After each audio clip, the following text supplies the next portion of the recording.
Right? Okay, is it getting close to be, we got the 2-minute warning yet? Okay. It is time. Yes. Begin, Mike. Well, good morning, everyone. Good morning. And good morning to the online congregation. Let's see. I want to welcome you, and we are the Center for Spiritual Living West Georgia.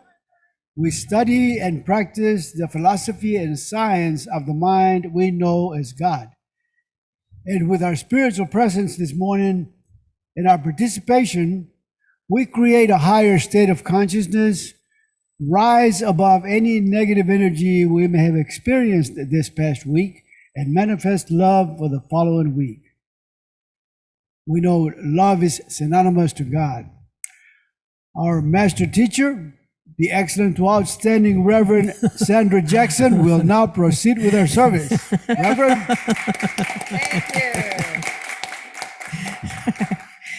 Thank you. Good morning, everybody. Good morning, Mike. Excuse me. Good morning, everybody. Welcome, wherever you are in the planet Earth. We welcome you today and hope you are rejoicing with us that this is a brand new day wherever you are, whatever time zone you happen to be in. It's all in the United States. We're all in daylight savings time, so we are having brighter days, at least for some while. Anyway, let us join together and begin as we always do by recognizing, realizing, and knowing that right here, right now, right where we are, God is. And so we simply just, wherever we are, close our eyes and turn within, turning out the outer world and allowing ourselves to bask in the inner light that is within us. There is always that presence within us. All we need do is turn within to find it. And so in this very moment, we feel and know that presence. It's not outside, it's within. Right here and now, we know that this is the truth of who we are. We feel it, we know it, we experience it, and we rejoice that it is so. And so in this moment, we join together in a conscious uniting of all that is, knowing that there is but one life, one presence, one power, one beingness, and each and every one of us is an expression, a divine expression of it. That this one manifests itself within, through, and as each and every one of us. And so we know in this moment, I am a divine being. I am spirit expressing form. I am the truth of life itself. And as it moves in, through, and as me this day, I bring to it all the love that I have, all the joy that I have, all the wisdom that I have, all the goodness that I have into the world, because spirit is moving into the world by means of me. And so we come together to celebrate this union of ourself this day together in community. And we rejoice in the remembrance and the knowingness of who we are. And so it is.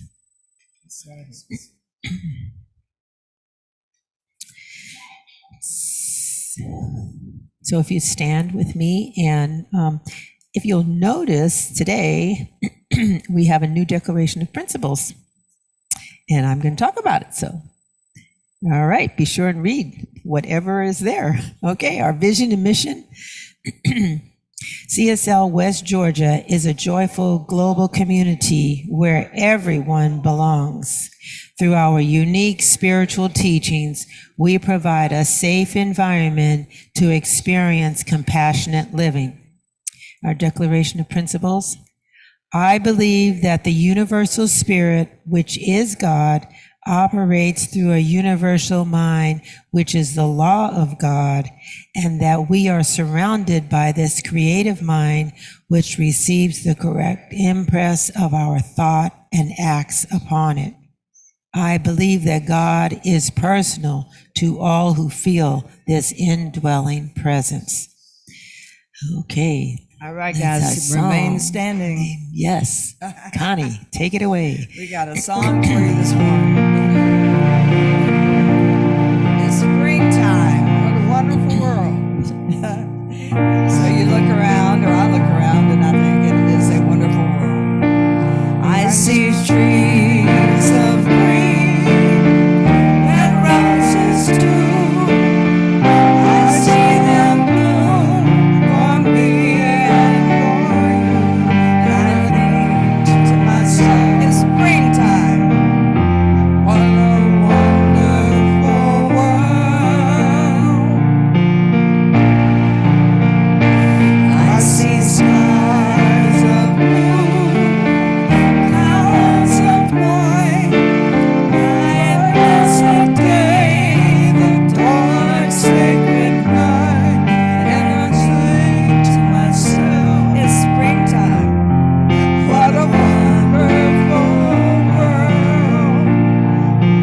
you, Cynthia and Connie. Yes, it's a wonderful world that we live in. And so this morning's reading is Dorothea.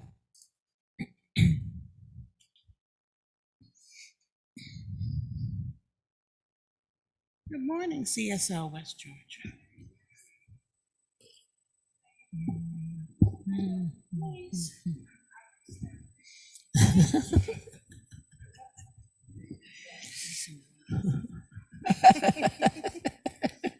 Okay. The reading today is called Ask Yourself. Let me do this. Apologies. Ask yourself what I have contributed to this problem. Once again, ask yourself, what have I contributed to this problem? Many people rarely, if ever, ask the critical question. Instead, they automatically assume that any problem they are having must be someone else's fault. If there's a disagreement or an argument, it's the other person's fault. If something went wrong, someone else made a mistake. If there's a glitch in the schedule, someone else must have dropped the ball. It simply never occurs to many people that something is their fault, or at the very least, that may be partly responsible. On the surface, it might seem nice to believe that you're never to blame. The problem, however, with this never to blame me philosophy is that you'll rarely be able to pinpoint the aspect of a problem solving that is really, truly solvable. Your own contribution. Once you eliminate the fear associated with admitting that you are, at times, responsible for the parts of your life that aren't working, minor annoyances and larger problems, you open a whole new door of possibilities. Once you're willing to accept responsibility for the problems you're in your life, you will see obvious solutions that take very minor adjustments to change.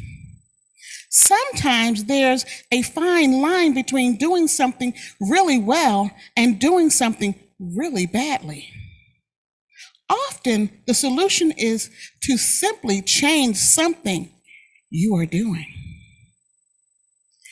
It's really not all that helpful to contemplate the faults and the contributions to the problems of others. Rarely can you do anything about other people and the way they handle things. It's simply, however, unless you're too frightened to make changes in your own responses.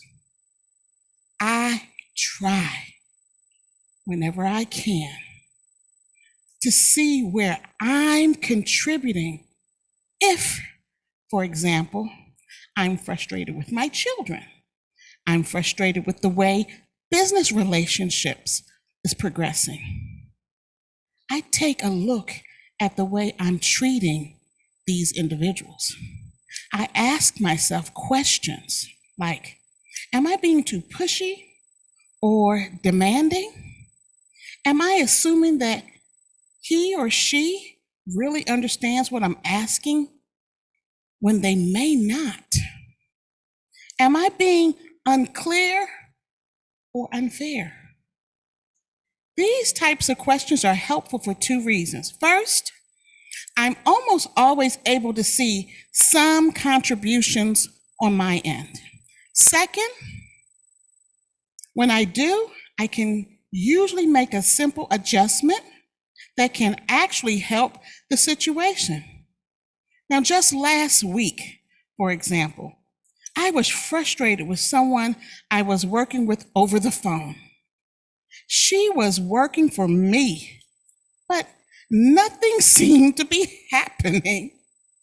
I was impatient and I kept pushing her to perform. Then it occurred to me that she might be angry at me for pushing too hard.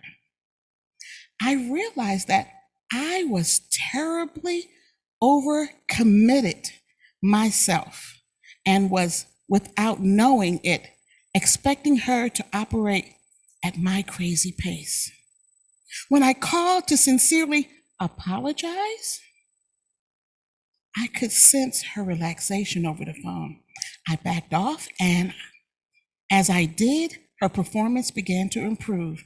Had I continued to blame her for a problem I was clearly contributing to, she would have remained resentful and, in all likelihood, would have continued to perform well beneath her capacity.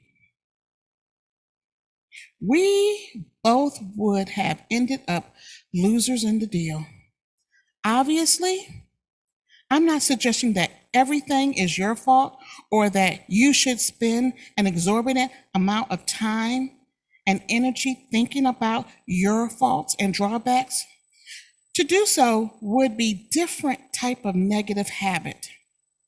It's critical, however, that you're honest about your contributions to your problems.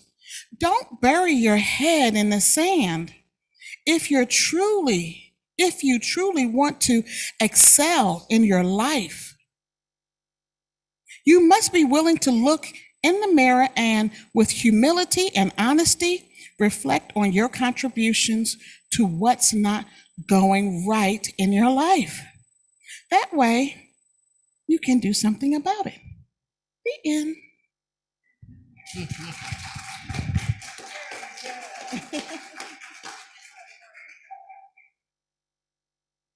Good morning, everybody. Good morning again. This is my good friend Tam Andrews here. Good morning. Hi. Just a little bit about Tam. He was the music director for Unity, right? Unity, Little Rock. Little Rock for a number of years.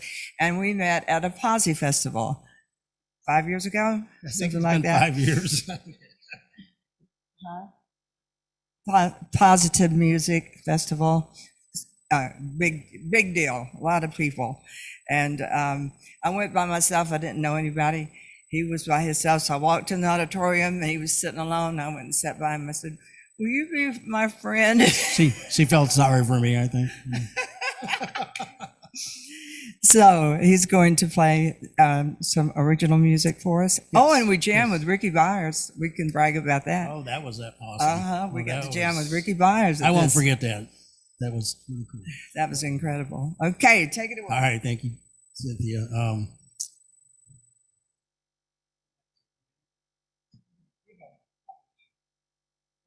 Are we live?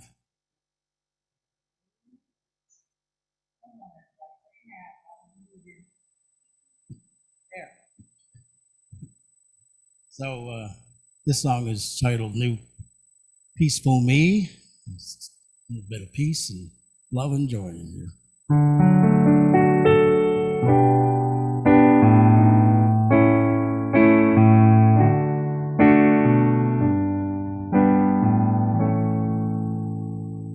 Oh, sing me a song of peace, which I'll make my sweet release.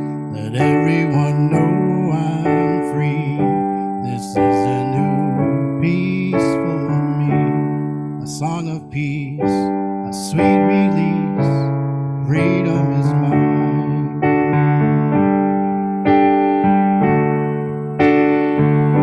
Let joy fill my thirsty soul, its essence to make me whole. Let all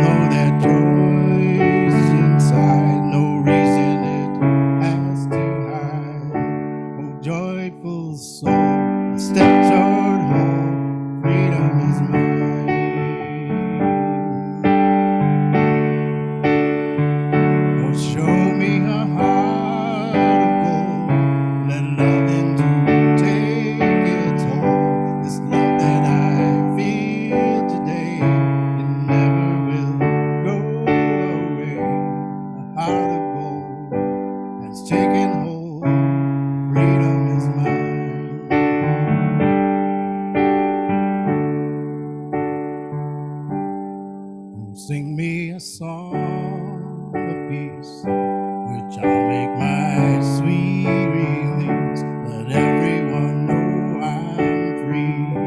This is the new peace for me. This is the new peace for me.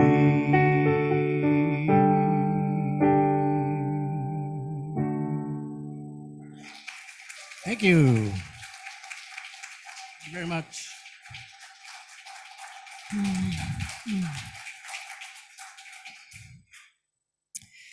Wow, thank you. That brought me so much peace I can't talk. Thank you so much, Tam. Jeez. Just take a breath. Take a moment.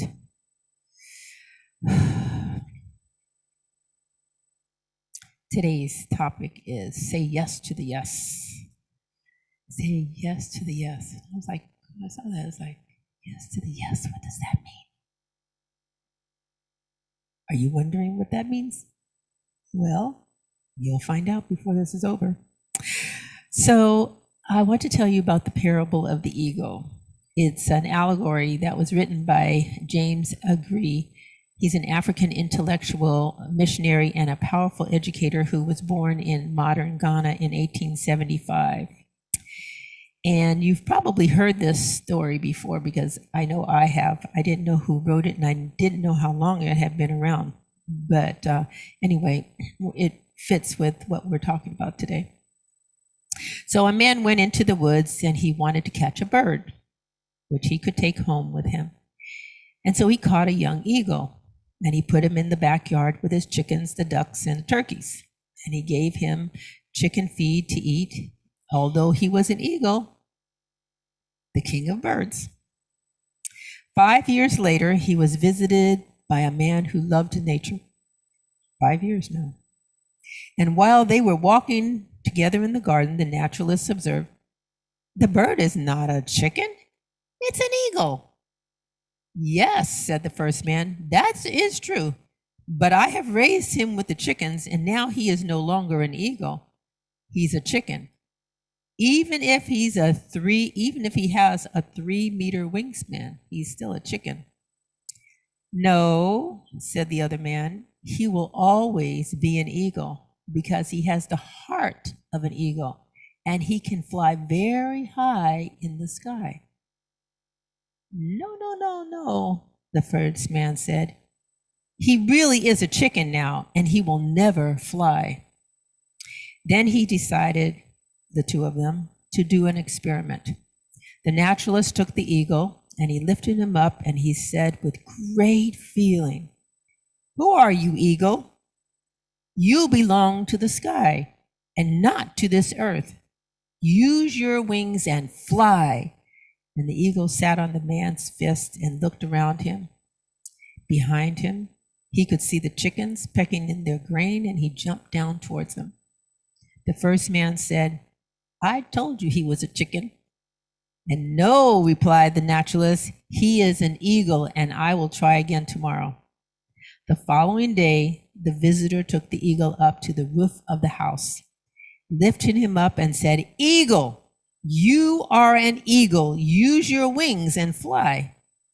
But when the eagle saw the chickens scratching in the yard below, he jumped down towards them again and he scratched alongside them. Then the first man said, I have already told you, he is a weakling. No, replied the other, he is an eagle, and he still has the heart of an eagle. Let's try again. Tomorrow we shall see him fly. So the following morning, the naturalist got up early, took the eagle, and he left town, going far, far away up to the foot of a high mountain. The sun was just rising and gliding the summit of the mountain. Each peak was resplendent in the joy of a beautiful new day, like our wonderful day today, our song. He lifted the eagle up and he said to him, Eagle, you are an eagle. You belong to the sky and not to this earth. Use your wings and fly. And the eagle looked around him, trembling Trembling as he filled with new life, but he did not fly. Then the man who loved nature let the eagle look directly into the sun, and suddenly he stretched out his powerful wings, took off with an eagle's cry, and flew higher and higher and higher, and he never came back.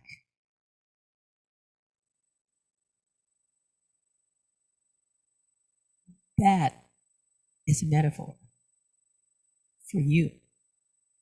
You were born in a family who said you were a chicken.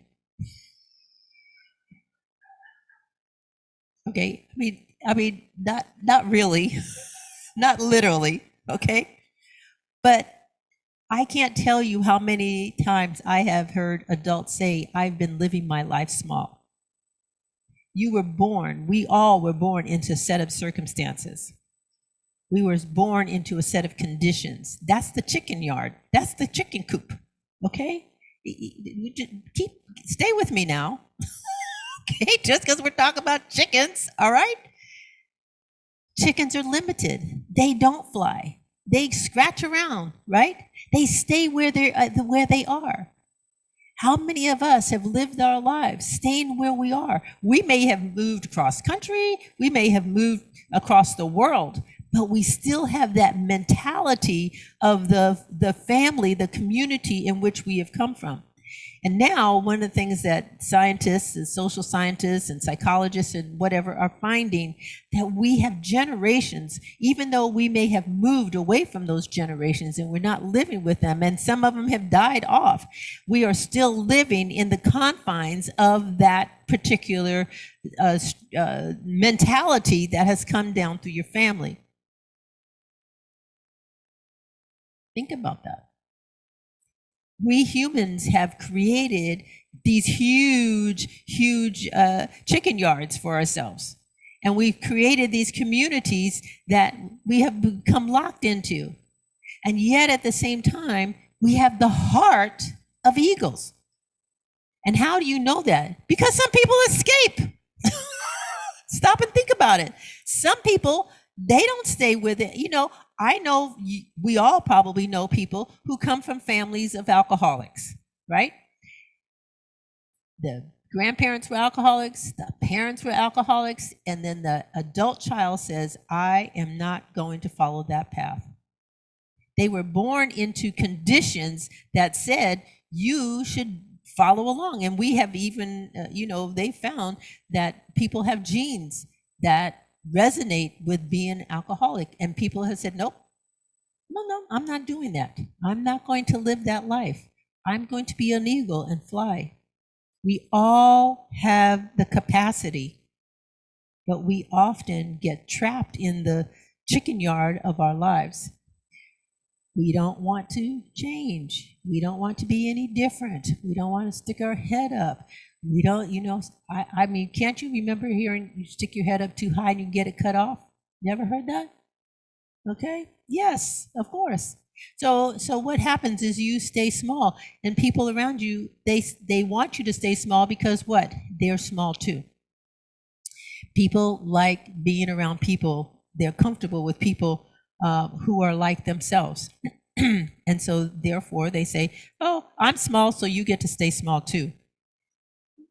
Not a good idea for your life. Not a good idea for your life. The science of mind teaches us that we are all eagles, that we have the hearts of eagles, that we have not only the heart, but we have the mind of an eagle, because we are not birds, we are humans. And as humans, we are spiritual.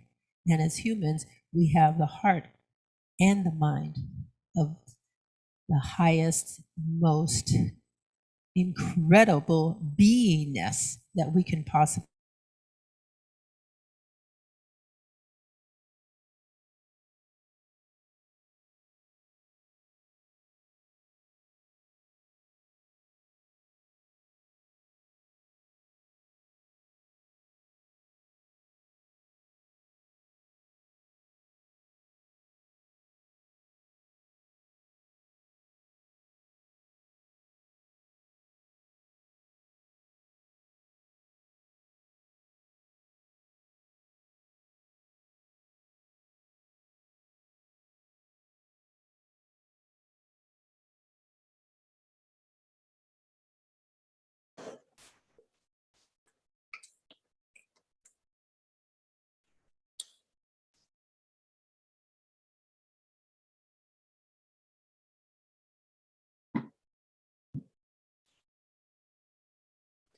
Everyone, we are rebooting because it froze, so just hang on now.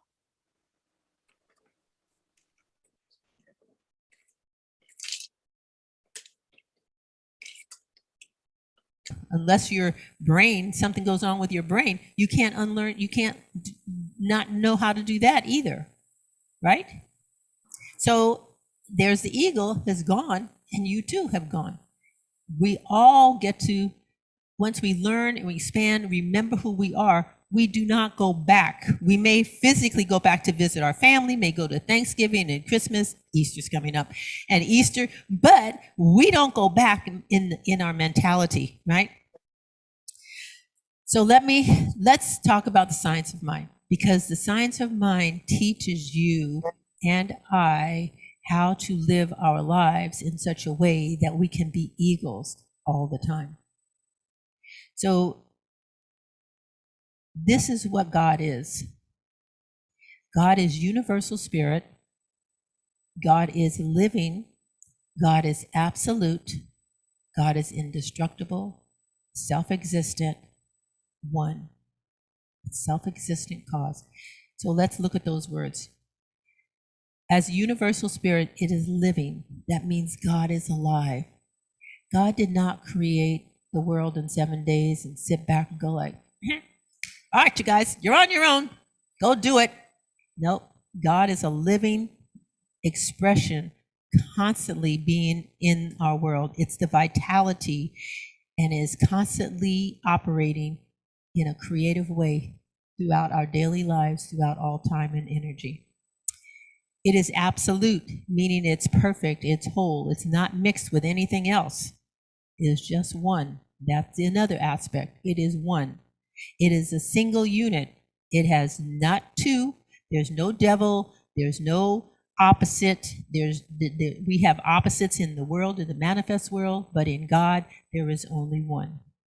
It is indestructible, meaning it cannot be destroyed. We were busy talking about nuclear weapons and stuff like that. We have the capacity to destroy our Earth with nuclear weapons. We do have that capacity. The question is, I heard someone say years ago, do we have the consciousness not to do it? Have we developed that consciousness? But God cannot be destroyed. So even if we humans destroy the earth, God will find a way to create it again.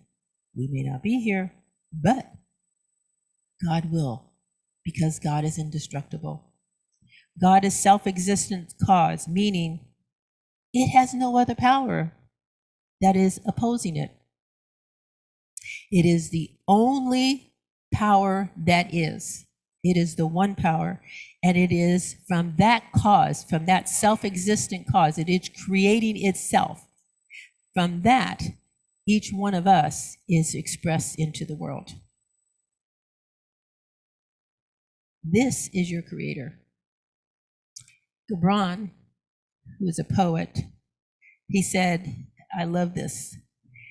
And he has a number of poems. And in the poem on children, he says, and a woman who held a babe against her bosom said, speak to us of children. And he said, your children are not your children. They are the sons and daughters of life's longing for itself. They come through you, but not from you. And though they are with you, yet they belong not to you. But we who have children have thought that they belong to us. Yesterday, I watched a movie called The Identical. If you haven't seen it, it's a cute little movie.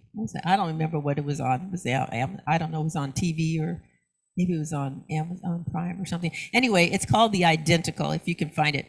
And it's about this couple who gets married in the 1930s during the Depression. And during the Depression, they have twin boys. The husband can't find a job, the wife is not working, and so they decide, he goes to a revival, because in those days they used to have those tent revivals all the time, and this is in Tennessee. And so he goes to this revival, and the pastor there is saying they just got news his wife has miscarried again, and the doctor is saying they will never have children of their own. And the pastor is asking the people to pray for them because of this loss that they've experienced. And so the man is standing in the back, and he goes like, So he goes home, tells his wife, let's give one of our boys to this man. Well, she doesn't want to give her babies away, but at the same time, she does. One of them goes to live with the pastor and his wife, and the father says, "Do not tell him that he's not yours. That he's adopted until both myself and my wife have died." And so the pastor promises them, and of course that is the thing that tears up the pastor the most, because later in life he wants to tell the boy, but he can't because of this promise that he's made. So the boy grows up with the pastor, and guess what the pastor wants? Him to be a pastor. He wants his boy this is his son. He wants him to follow in his footsteps. He raised him, he loves him, and he wants him to follow in his footsteps. But the boy loves music, and he's just really into music, and he gets in trouble, and I don't want to go into all of it, but anyway, it's in the 50s, and so he's doing rock and roll, and of course, the pastors in those days did not like rock and roll. No, they did not like rock and roll at all. It's like, that's the devil's music. And so here you got this pastor, this father who wants the son to be a pastor, and the son is going like, I want to do rock and roll. And he moves like he wants to do rock and roll.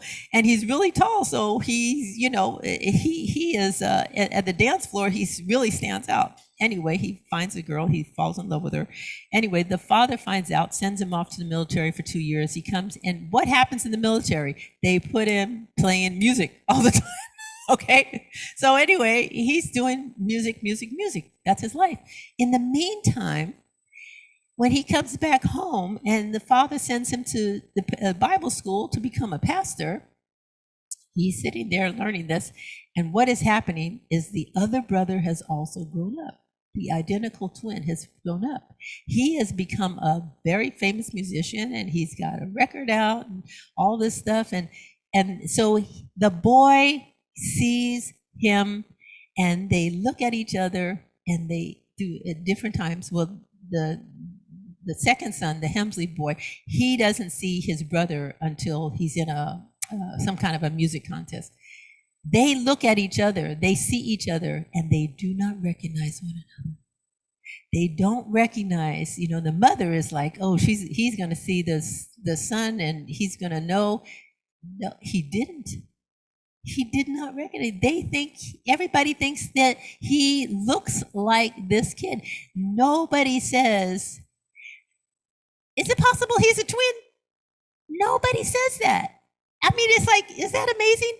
But the thing is, how it fits in with all this stuff is there's this heart that is within both of them for music. So they're united with their music. And yet at the same time, when they see one another, when they're looking at one another, they do not see themselves. Think about that. It's like we are all spiritual beings. We look at the spirit within us, and we do not see ourselves. We're looking in the mirror at God. We're seeing the face of God, and we're saying, no, that's not me. Think about that. And yet there's the heart within us is going, yeah, it is. Don't you recognize yourself? And they both look at each other, and they don't even, and at the same time, the young man who is on the stage, and he's performing, he's in this contest where they have a bunch of amateurs, right? So the brother is very famous now, and they asked him to judge this contest. So he's sitting in the audience, and he looks at him, and he's like, wow. You could see that, he doesn't say anything, but you could see the look on his face that he's recognizing something. And then he says, he's your winner. And he gets up and leaves. He doesn't even go back to say, who are you? I just was like, this is amazing. I'm not going to tell you how it ends. But, the thing is it's like we are walking around in the chicken yard with an eagle's heart, and we have music in our soul, and we are not recognizing it when we're looking at it in the mirror. Think about that. Marcia, would you put that up for us? All right, so we're going to go to school today. Going to go to class, all right? So in the Science of Mind, we use this symbol, okay? And I have it on my ordination ring. I wear it lots of times here. You'll see other people, wearing the symbol. So the round part represents God, that there's no beginning and no ending, that it is absolute, it is one, it is indestructible, it's self-existent cause, okay? That represents God. We obviously, it looks like there's a limit to it, but because it's symbolic, okay? In truth, there is no limit to God. There's no limitations, okay?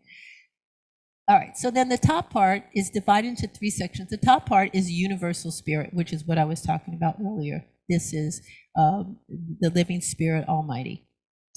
The middle part is the universal mind, the creative law, the universal mind, which we call the creative law, okay? And then the manifestation or demonstration is at the bottom. So let's take a look at that. Today, we're talking about say yes to the yes, okay?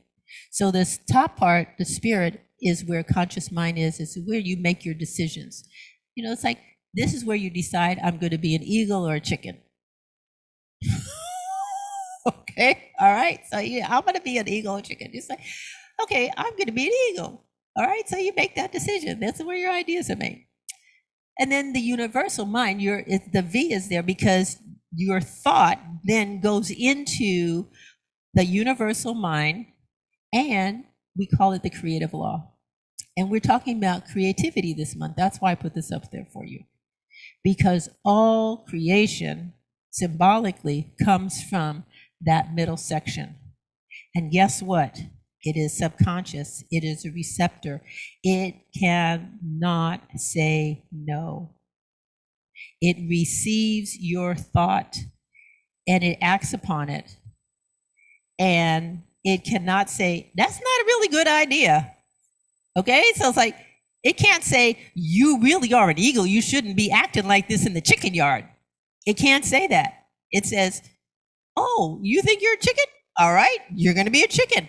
And I was going to create that. So the manifestation or demonstration comes down there into the bottom and expresses you live your life as a chicken. Okay? So that is very symbolic of what we do in the Science of Mind. It's the core teachings of Science of Mind. And this is the reason why you take classes over and over and over, because it seems very simple, but it really is not. Okay? It takes years for us, because you can learn the words, you can learn what the symbol means, but putting them into practice. Stop and think about the life that you're living right now. And we've been reading this book, right? In this, the 4 spiritual laws of prosperity. And we're talking about goals. And then what does she talk about in terms of make your goals? First she talks about tithe, and then she says, make your goals. What are the goals? What are the things you want to do? The eagle that you want, the eagle in your heart, the music that this young man had in him. He had music in him and he needed to express it, okay? But he had limitations. His father was the limit. And he had to be brave enough to say to his father, I do not want to be a pastor. That hurt his father because he was breaking out of the chicken coop, of the limitations, of the desires, of the goals that the father had for him. The father's thinking for years and years and years, my son's going to grow up to be a pastor just like me. He's going to be in the same chicken yard. And the son saying, no, I don't want to be in this chicken yard. I want to be an eagle and fly. I want to do music. Way different from what the pastor is used to. And so, put it back.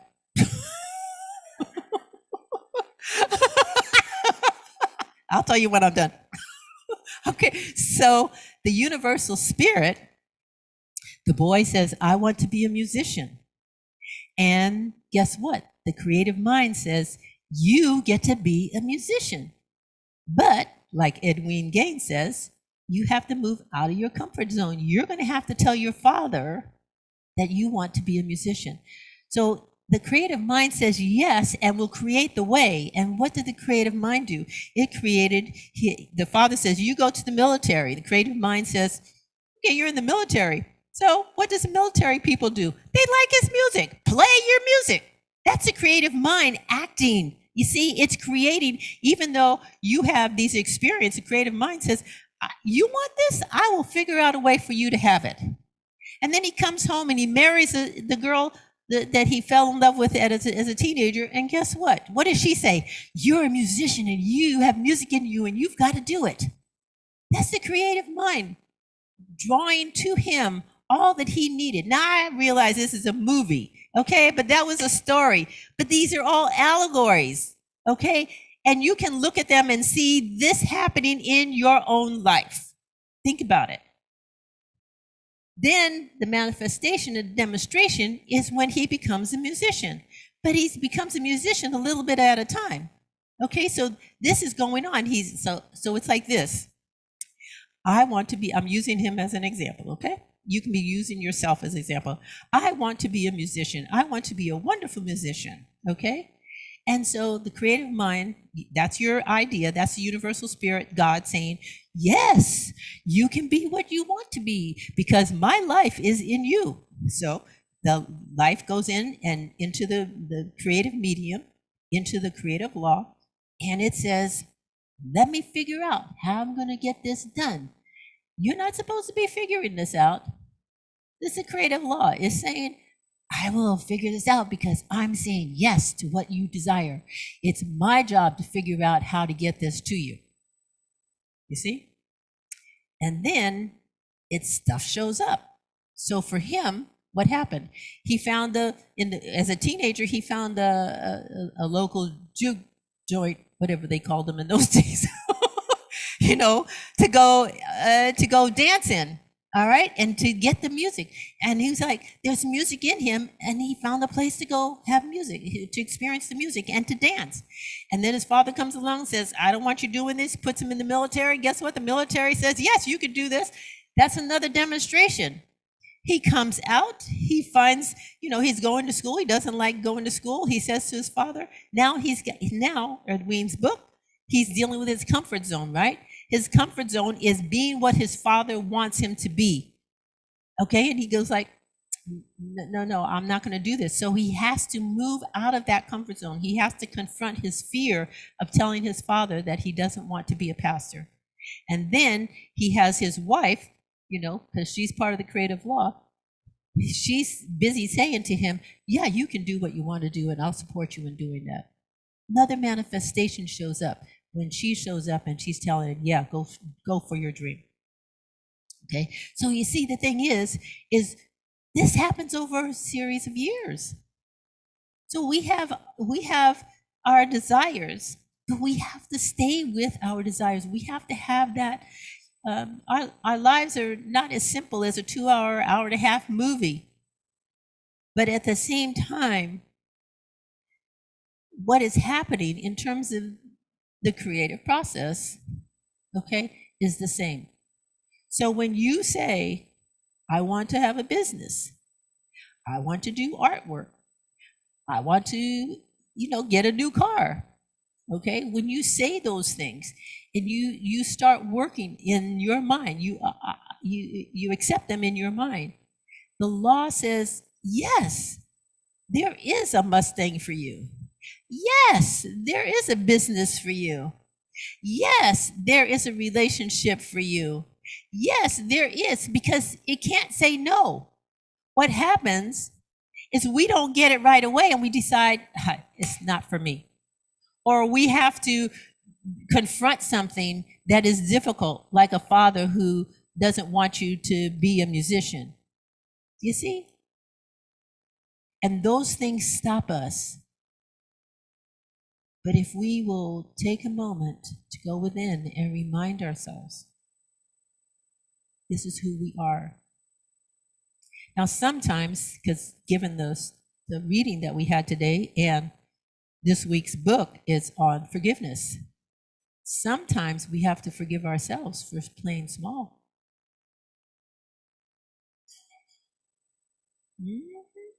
Sometimes we have to say, I was born into a chicken coop, but I don't have to stay there, but I have. I've stayed there for 50 years, and it's time to get out. It doesn't matter how long you are, because, see, God is the living Spirit Almighty. And the minute you turn to God and say, I want some help, you get it. Because guess what? The creative law goes like, be specific and I'll help you. Tell me what you want, okay? You can't just say, I want out of the chicken coop. You got to say, I want this. I want to fly, okay? The eagle words. I want to fly, or like the young man, I want to play music. Those are more specific than I want out of this chicken coop. Do you understand?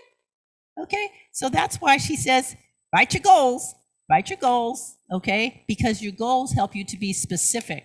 And then you start noticing where things are not going well. And when they're not going well, it's not because the creative law is not working. It's because things have manifested in your life, you know, like the Father saying, I want you to be a pastor, that you have to then confront.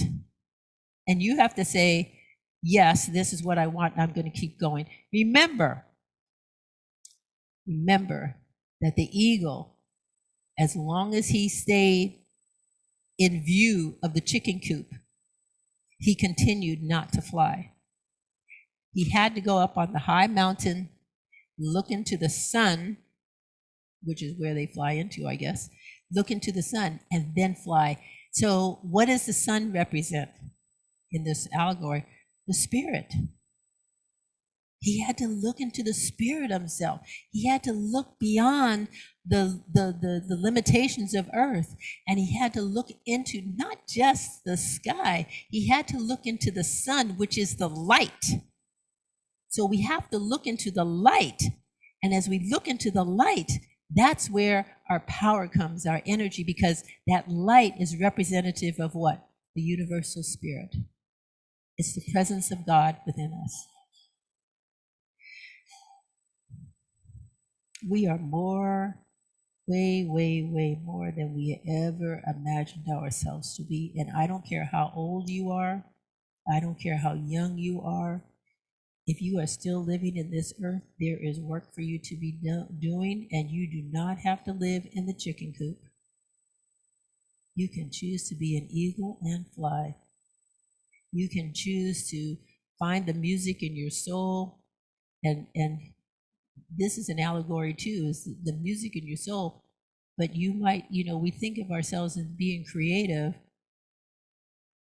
and our creativity may take a lot of forms besides, most people think of creation as like if you're an artist or a musician, if you can write songs like Tam and Cynthia and Connie and them. That doesn't necessarily make you creative. You are creative every single moment of every day. You are creating right now, because you're creating your ability to sit in that chair. You're choosing. Every time you choose something, you create something out of that choice, because the creative mind is always at work. It is always at work. And so whatever you're thinking right now, it is busy saying yes to those thoughts. So if you're sitting there going like, that Reverend Sandra, she can't possibly be telling the truth about this. The creative mind is going, yes, you do not believe what Reverend Sandra is saying, and therefore what's going to happen? It's going to manifest in your life as what? The limitations that you have continued to live with. Or you might be sitting there going like, I hadn't thought about it that way. Maybe I should think about this a little more. Take some classes, okay? All right, maybe I should think about this a little bit more. Guess what? The creative mind goes like, yeah, let's figure out a way how you can think about this some more. And then you manifest taking a class or reading a book or doing whatever it is you do that helps you to learn and to explore more. You might you might start meditating Maybe you've been knowing that you should meditate and you haven't been. Or maybe you start praying in a way that you hadn't been praying. Or maybe you start using affirmations in a way that you hadn't been using. You see, we have to begin somewhere. And, in Edwin's book on, if you haven't read the chapter on forgiveness, please do, because she talks exactly about what the reading was this morning. She and Mary Morrissey both tell the same story about having been left with tons of debt by an ex-husband. And they both chose to pay that off they both chose to look at it and see, I played a role in this. And so I'm not going to, bankrupt this debt. Instead, I'm going to pay it. And so she tells a wonderful story, if you haven't read it, to be sure and read it, about how we are participating. We are participating in our life. Our life is not just, dropped in on us. It just doesn't, what did Gibran say? Okay, they come through you, but they are not from you. Hear that. We are not from our parents.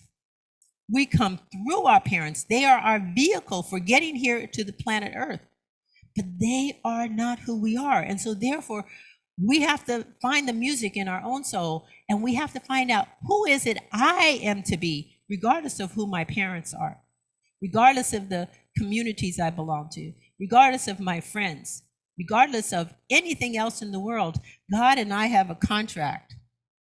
I am here for a reason. What is it? Looking at our goals and making decisions about our life is how we begin. Realizing that no matter what chicken coop we're born into, we are eagles and we're destined to fly, but we have to look into the sun, into the light, in order to do it. So let's take these thoughts and turn within and affirm in this very moment, truly, we're using this metaphor, but we are eagles. Each and every one of us, we were born eagles, even if we were living in a chicken coop. We are born eagles, and we know how to fly because it is innate within us. The presence, the life, and the beingness that is God itself is who and what we are. It has created in us the truth of who we are. And as we choose to look into the sun, into the light, into the truth of who we are, then we are expressing a whole entirely new life. And so in this moment, we know that our source is God itself, that our beingness is God itself, that our life is God's life being expressed in a visible way, in a physical way. We are manifestations of the living God. And so right here, right now, as we accept this, as we know this week, this day, this moment, we choose to live the life that is ours to live. We choose to live in the glory and the beauty and the wonder of life itself. And we totally and completely accept that Spirit, through the creative law, is bringing about the truth that we live in each and every day. And so we are grateful that this is so. We are grateful that we have this teaching and this understanding. And we are grateful for the awareness that is blossoming and growing and expanding in ourselves and all who we know. And we bless everyone in this world, knowing that they too are this Spirit, and that we in consciousness are awakening to this brighter awareness that we as human beings are really and truly expressions of the divine, and we begin to experience the compassion, the peace, the love, the joy, and the goodness that God is in, through, and as us. And right here and now, each one of us accepts our responsibility for being that place of peace in our world. And so with joy and love, I release this word now into the law, knowing that it is already accepted. that it is the truth of who we are individually and collectively. And we are knowing it is done. And so it is. Amen.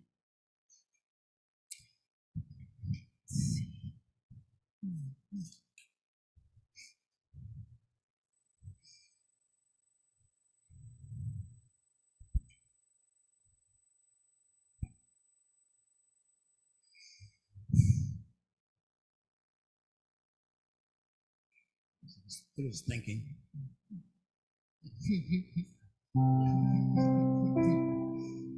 I got another song for you. Well, before that, if I could just quickly, when you talked about the eagle flying away and never coming back, what brought to my mind is along the path, along the spiritual journey, or along mine anyways. I can remember reaching this level of growth and transformation and realizing that I could never go back the way I Was. Yeah. never do. If I wanted to, I couldn't go back and do it. You couldn't go back. No? Thank goodness. I'm a victim of it. Yeah. Thank goodness, yeah. This one is titled We're Living Higher.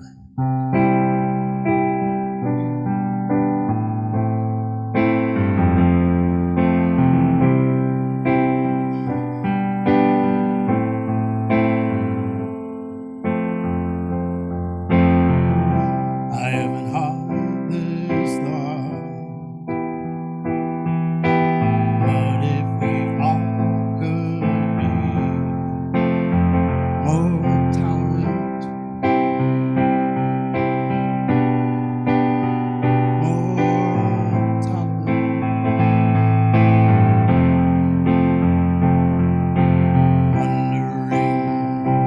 wondering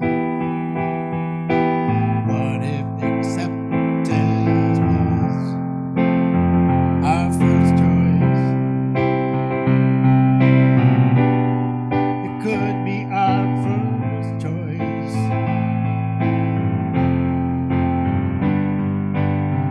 Might we be able to cut through the different and just love a little more? Might we be able to cut through the different and just love a little more? We could live higher, higher than ever before.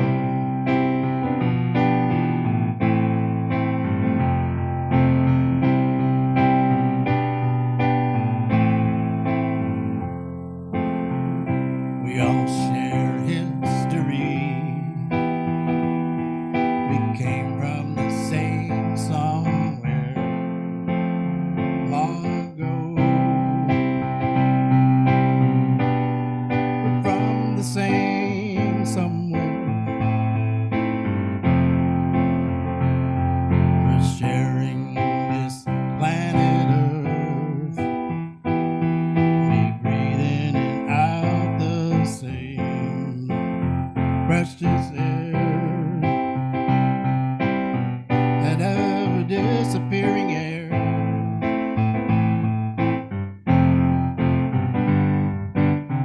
We should be able to cut through the different and just love a little more. We should be able to cut through the different and just love a little more. We would live higher,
Thank you. Thank you so much.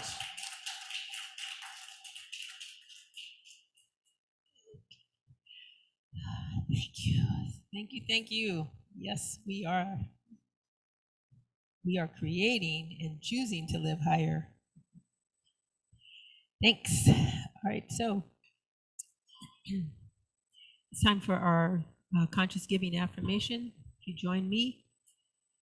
Freely I give with a feeling of abundance, knowing that my gift blesses others and myself as well.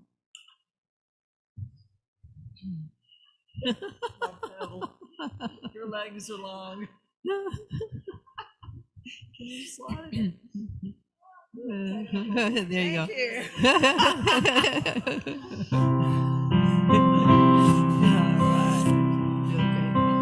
I am so blessed.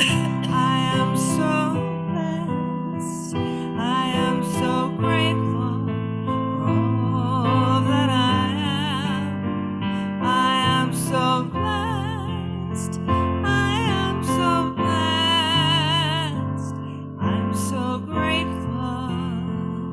I am so blessed. Thank you, Cynthia. Thank you, Tam. This was wonderful having you here today. So, our Thanksgiving affirmation: I am grateful for the divine givingness circulating abundantly through my life, our community, and our world. So, you have something new in your program. You have your announcements. We are having this during this month. We're continuing to read Edwin's book, and you have a list of which chapters we're using. So this week, April 3rd, we are in chapter 6, The Mysterious Power of Forgiveness. And forgiveness is so important that we're also talking about it again next week, April 10th. Excuse me. Easter is April 17th. So those of you who are local and can, please do join us on Easter. We'd sure love to have you. We have lots of space for you. Okay. And if you want, there are masks over here on the table. Someone donated to us some time ago. And, so I know everywhere around the world, around the country anyway, they've loosened all the mask restrictions, but I still see people wearing them. And if you still feel comfortable wearing, please do come to church and wear it. You will feel right at home and right in place. Okay. The visioning class begins this week, and you need to go online to sign up. So go to the newsletter. If that's going to be a problem for you, email us or call me or something and let me know so that we can get you hooked up so that you can take the class. It's going to be starting Tuesday night from 7:30 to 9 o'clock. And it's April 5th, 12th, 19th, 26th, and then May 3rd. And it's our visioning class. We're going to be learning how to vision for ourselves, like we're talking about these goals. Visioning helps you to clarify the goals that you want and the vision, and not just the goals. Let me tell you this way. Vision is your overall desires in your life, and goals are what you do, to get to your vision. Okay, so they work together. And then, thanks to Ronnie, great, beautiful, wonderful idea, we're having a potluck the last Sunday of the month, April 24th. So please do come that week and bring something. And May 1st is going to be our community memorial service. It'll be after service. And we've had 2 people pass away in our congregation during the pandemic. It was Sally Hunt and Linda Phillips. And we have also people in our congregation who have experiences losses through death during this time, this last 2 years. And we have not been able to get together and to celebrate and to acknowledge and to memorialize these people. And so rather than trying to do individual ones and getting, families and people together from the various industries, I thought, why don't we just do a community memorial service? And that way we can memorialize a number of people at once.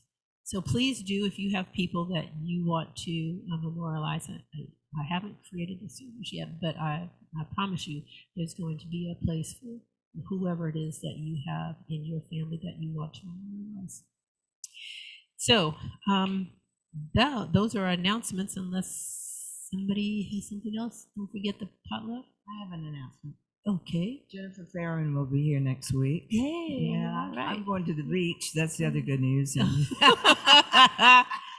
Gets out of town any chance she gets. Go to the beach. Go to the beach. Okay. All right. And then on the Easter, Sherry's going to come. and Sherry, sing. okay. All right. So, see, we're going to have wonderful music. I want to tell you, you do a great job. Thank you. Thank you. You do a wonderful job, because all small churches do not have good music, I would tell you. They just don't. And you kind of make do with what you have. And we have made do at a very high level. We're eagles. We are eagles. We absolutely are. Yes. We're not no chickens here. Every week we have great, wonderful, magnificent music. And when one of these days when we can get Marsha off of the technology, we'll get her back singing too, because she sings also. Yeah, Dorothy is starting to learn. Okay. All right. It is great having you out there and in here. Go fly this week and enjoy yourself. Become the eagle that I know you are. And we've changed things around a little bit because, there's one more announcement. Where is it? These are our prayer cards. Okay. We have a box over there. It's a white box. And if you have a prayer that you want, please put it on here. I know sometimes people say, "Oh, Reverend Sandra, would you please pray for so and so and so?" That is not a really good thing to say to me, especially on a Sunday. Okay, all right. It just kind of goes like, woo, and then sometimes during the week I go like, am I supposed to be praying for somebody? Okay, but if you put it on this card, I take this home, okay? And then guess what? They get prayed for. Okay, so Ronnie put some more cards out there. I took the last one. She put some more out there. Put it out. Put your and here's the thing. Sometimes people check the box saying they want they want additional prayer contact, and they assume that we know their phone number and email. If you check that box, please put contact information, because we might have it, but it's much easier if we can get it from here as to having to go through records. Okay, so be sure and do that. And these are all confidential, so feel free to put your name on there and describe the situation that you want prayed for. Okay. And if you're praying for somebody else, just put their first name. You don't have to put their whole name, just because God knows who they are. Okay. All right. Let's see. That's it. So we've changed the order around so that we sing the peace song late. We decided to do that because of the war in Ukraine. And this week, when you watch those things on the news, or when you hear about somebody talking, just do this. Affirm that there is peace, that there is love, that there is wisdom, that there is compassion, that it is all showing up in the world right where they are, whether they are engaged in active war and combat, or whether they are engaged in providing humanitarian assistance, or whether they're refugees fleeing, or if they have been killed in battle or whatever. Just bring a higher thought, because it's easy right now, and a lot of people right now are saying, like, this is bad and this is awful and all these negative things. That does not add to the consciousness of peace, like he was singing today. We want a higher thought. We want to bring a higher consciousness, to the situation. And we in Science of Mind, understanding how this whole thing works, then we can bring a higher consciousness, and that's just our responsibility to do. So that's just me. And if it resonates with you, then so be it. All right. Shall we sing the peace song? Oh, no. So we do the closing affirmation, and then we'll do the peace song. Yes. Okay, we go forth today knowing that we are God's blessing in the world. Only good goes from us, and only good comes to us and the rest of the world.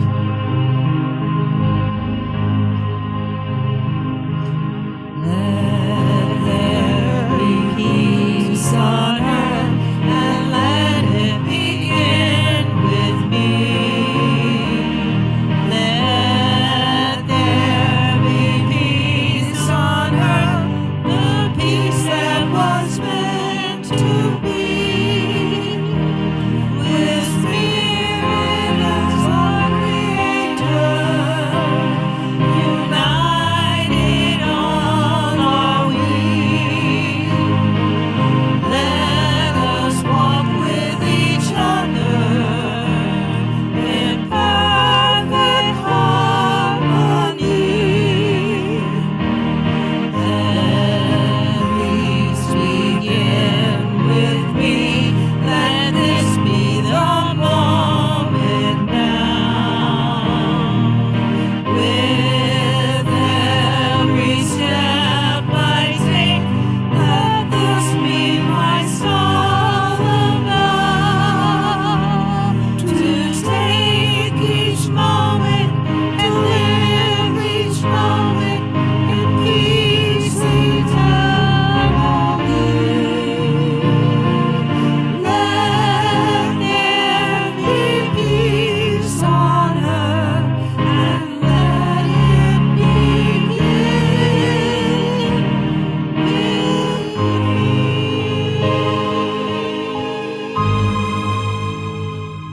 All right. Thank you. Thank you, thank you, thank you. Have a great week. And thank you, Tam. Great songs. Thank you for being with us. Thank you.